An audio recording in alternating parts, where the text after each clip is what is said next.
What is up, guys? In today's video, I'm going to be going over several underrated loot spots that should make it easier for you to get wins in Fortnite Chapter 6 Season 3. As always, if you guys do find this video to be helpful, informative, or interesting, remember to give it a like, subscribe if you like to see more, and comment down below where your favorite location to land has been so far this season. As always, with these underrated spots, it's not like they're going to be completely uncontested every game, but you should have less players landing here on average than you do regular POIs. Also, a lot of these locations don't have enough loot for you to just like loot it and then that be your loot for the remainder of the game. It's more so something that's just going to be an easier start to the match for you and a faster start to the match that you can maybe go and take advantage of other players who haven't landed at an uncontested area that are maybe still fighting that you can get extra loot from. So the first location we're going to talk about is actually probably going to be my favorite location so far this season. This is going to be a new like tennis court area that was added near the rainbow fields. I've been calling it common Quartz on stream because classy Quartz was one of my favorite POIs in Chapter 5. This is like a small tennis court area. This has 18 potential chest spawns, which is actually a lot given the size of this area. A hero crate spawn, 2 potential hero item spawns, which is a big deal, 12 slurp barrels, 2 potential car spawns, and a mending machine spawn. So there's a lot of barrels here for you to heal up with, so you can like end up saving the extra shield items you find, but you also don't really have to worry about it too much because there's a mending machine you could just buy big pots from. And with how this season works, the hero items are very effective, so having a hero crate and 2 potential hero item spawns in this area should hopefully help you consistently get those items and make playing the game easier. My personal favorite hero items that I look forward to getting most out of these are going to be the base boost gloves and the scanner. Being able to get both of those off spawn is a big deal. And I really enjoy looting this area, and oftentimes it is enough loot for me just to kind of like, be ready to play the game. But if you need supplementary loot, you can maybe look towards the bridge and see if anybody's fighting there. The Kappa factory and see if anybody's fighting there. Or the rainbow field area isn't really, that hotly contested, but sometimes people land there and there is more extra loot and hero crates.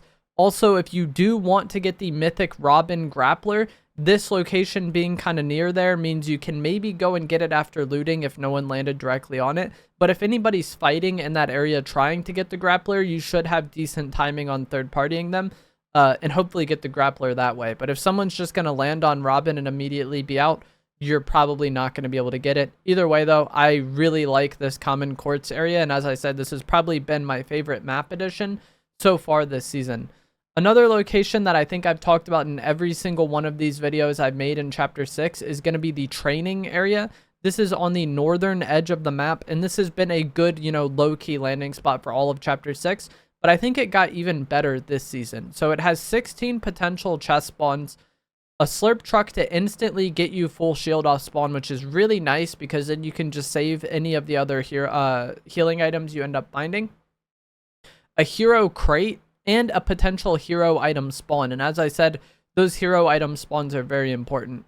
And one of the things that I think makes this area even better this season is going to be that it's very close to the Supernova Academy. And the Supernova Academy is an area that has a lot of loot with like the underground rooms that you can open based on your hero rank and the 3 rare chests from the shooting range. And so if you are able to quickly loot this area and then go in third party and clean up the Supernova Academy, at that point you'll have a lot of loot and you should have pretty high rarity loot because of those rare chests and because of the additional hero crates down in the bottom of Supernova Academy. So just this being in close proximity to an important POI, I think makes this training area even better. The drainage area is another spot that I think I've talked about in each of these videos from Chapter 6. And I think this location is still pretty solid, but it didn't really get much better this season. There's 12 potential chest spawns here, a hero crate, and a potential hero item spawn. And as I've talked about already several times, those hero items are good. I want to get the base boost gloves and I really want to get the scanner. So having the hero crates and the hero item spawns does make the area even better. If you're, landing here in team game modes or you need, more loot, there is a nearby mansion which has 10 additional chests, a hero crate, and a potential hero item spawn. So If you don't get what you need from the drainage area, you can maybe look to go towards that mansion.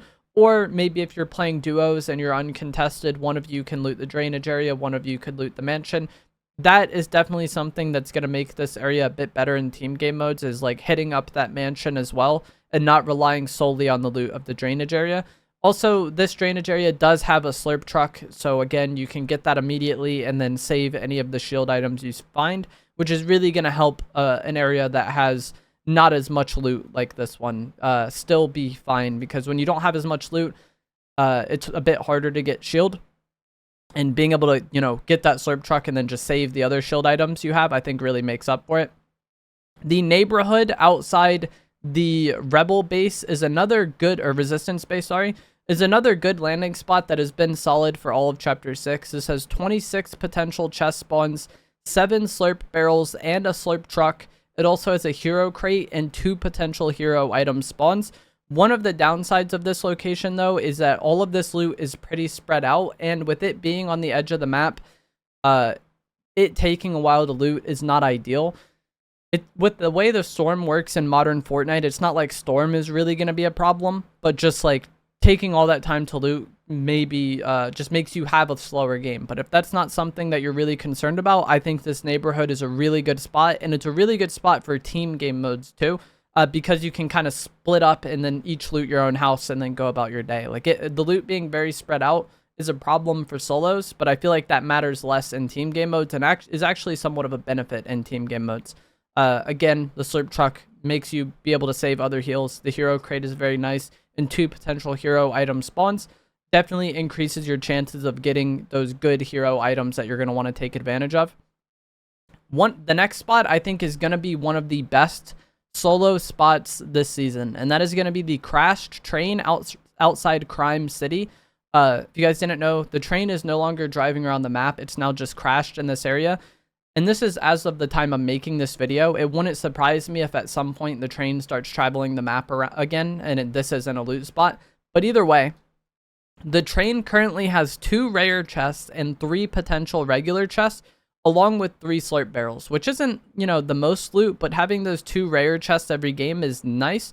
There's also a train station right next to the train that has another chest spawn, a mending machine so you can get extra heals, and a potential hero item spawn. And why I think this is a great spot, despite not having very much loot, is because you can get high rarity loot very quickly, you can get your heals very quickly, and then from there you can just go to try to take advantage of an area that has more loot. So for me, if I was landing here, I would want to loot this, hopefully get a scanner, and then immediately go and clean up Crime City. And then now we have all that loot as well, which also has some hero chests and potential hero item spawns to give you that, you know, those important items. So I don't think landing here in squads would really be a good idea, but in solos or maybe duos, landing here and then immediately cleaning up that POI while other players are fighting it, I think is going to make your game very easy. Especially if you get a scanner. Any of these areas I've talked about where you want to loot here and then go clean up another area, having the scanner in the game makes that playstyle ridiculously effective. And then if you don't want to go towards Crime City for whatever reason, you could also just go and loot towards the Foxy Floodgate Dam if you wanted a more kind of like safer option, because I feel like Foxy Floodgate is a little less fought over than Crime City, but I would prefer most to loot this train and then just immediately hit up Crime City and try to get that loot as well. So I think this train spot is going to be very good in solos and maybe duos.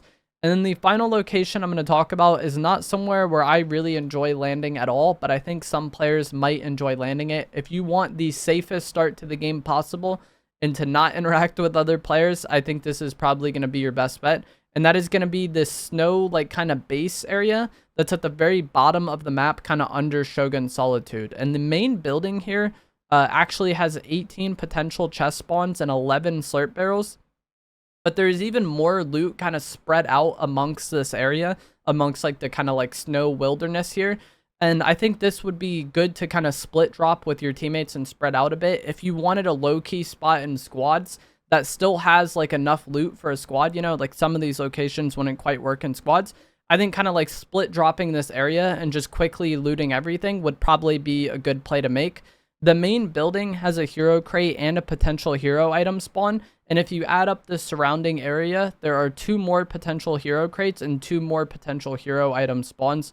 So again, having a lot of these spawn makes it work a little bit better in squads, I think. The thing I dislike most about this is just going to be how far on the edge of the map it is and how far like out of the way it is. As I kind of already said earlier, the storm really isn't much of a problem in modern Fortnite. Like the first circle is very large, and even if you're not in it, it's only going to be hitting for 1 damage, which is just kind of irrelevant, and it hits for 1 damage for most of the game. So it's not like storm is really a problem, but like I just don't like having a super slow start to the match. Like the low-key spots I like are typically spots that, you know, you can loot quickly and then just immediately get into the mix somewhere.